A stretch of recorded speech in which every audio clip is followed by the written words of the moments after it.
forget to leave a like and subscribe and push notification on posting here. And today video what we're going to do, we have a video called PS5 10 things you probably miss. And yeah. Also go subscribe to my music channel. And yeah, let's start the video. Alright, come on boy.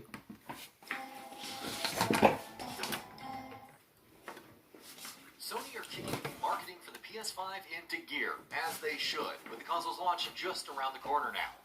Recently, they released a detailed teardown video in which they offered an extended look at the PS5's hardware, its insides, and how various functions work. In this feature, we're going to talk about 10 of the biggest details we learned from the teardown video. Let's start with the external elements first. The stand. We've known for a while that the PS5 will come with a stand that will allow you to place the console both vertically and horizontally. But we now know how the stand will work as well. When holding the console vertically, it will be kept in place with a screw at the bottom. To place it horizontally, you can store the screw in the base itself, then align the stand with the marks on the back of the console and clip it on. Based on the video, it seems like a rather simple process. Hopefully the stand will be sturdy regardless of how it's used. Side plates. This is something that we've known more or less for a while now, thanks to a couple of leaks in recent weeks, but now Sony have officially confirmed it. The PS5 side plates will be detachable, and if what was shown in the teardown video was anything to go by, it'll be pretty easy to do so. Now, Sony haven't really said anything else about the topic, but there's some very clear and exciting potential here for custom or look at that, man. I'm so hyped for the PS5. Let's go. Hopefully Sony will agree with that notion because the idea of decking out your PS5 with custom side plates is an exciting one. Dust catchers. One interesting detail that was shown in the beginning of the teardown video was that the PS5 has two dust catchers on its side. Any dust that is collected in these dust catchers can also be vacuumed out through two other holes.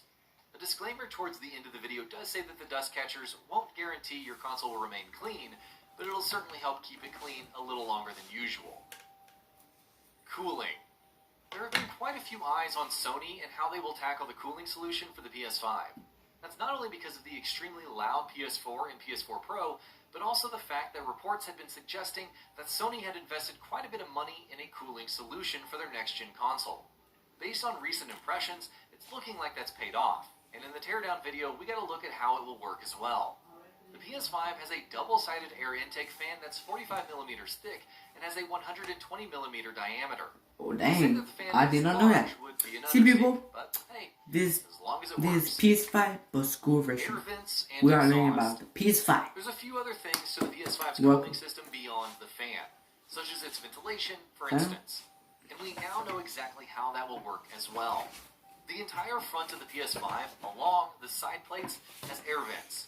Meanwhile, the entire rear side of the console also has an exhaust port. As mentioned earlier, recent impressions have suggested that the PS5's cooling is pretty quiet, so it's good to know that the fan and the vents and exhaust seem to be working well together.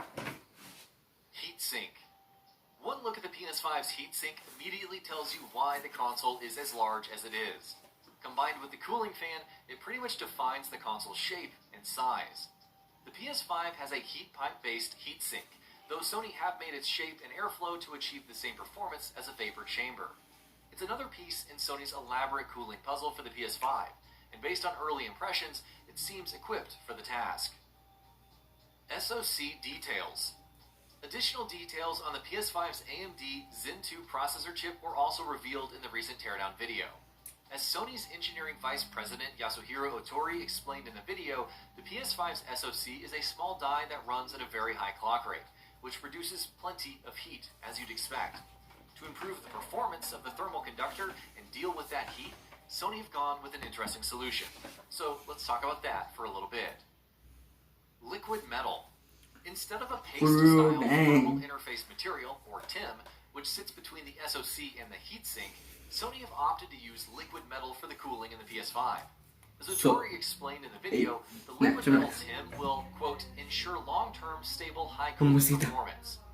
Sony also explained that it has been conducting tests and R&D work on a liquid cooling solution for 2 years, which means they should, hopefully be well positioned to avoid these sort of issues that usually come with liquid cooling. If nothing else, it's indicative of the unusual cost that Sony seemed to be putting into the console's cooling system, which is certainly encouraging to see. SSD expansion. We have now also had our first look at the PS5's expandable storage.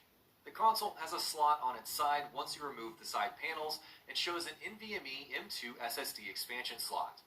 Sony have previously said that the PS5 will feature support for off-the-shelf SSDs, though there's not a lot of SSDs on the market just now that match up to the PS5 speed requirements. Hopefully it won't take too long for more options to become available. Blu-ray drive.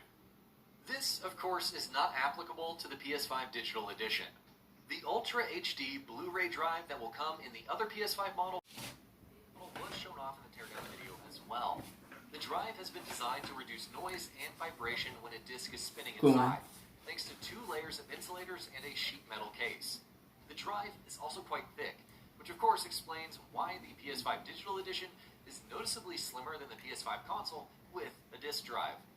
And that about does it for this video. If you enjoyed what you watched and want to see more from Gaming Bolt, you can always hit that subscribe button and turn on the bell icon next to it. Fine! Are you making me subscribe? Jeez. Bro, really? Psych! I'm going to unsubscribe, and not leave a like. Or not thumb up. I'm not going to do nothing. Right, so this gonna be ending video. Leave a like and subscribe and pound notification when I post a video, bro. And by the way, I'm so hyped for the PS5. I'm going to get a PS5 and also, bro, that I might going to do gaming on this channel. And yeah, this gonna be ending video. Leave a like and subscribe and push notification when I post a video.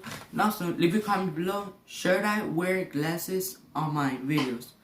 And yeah, and we out. Bye.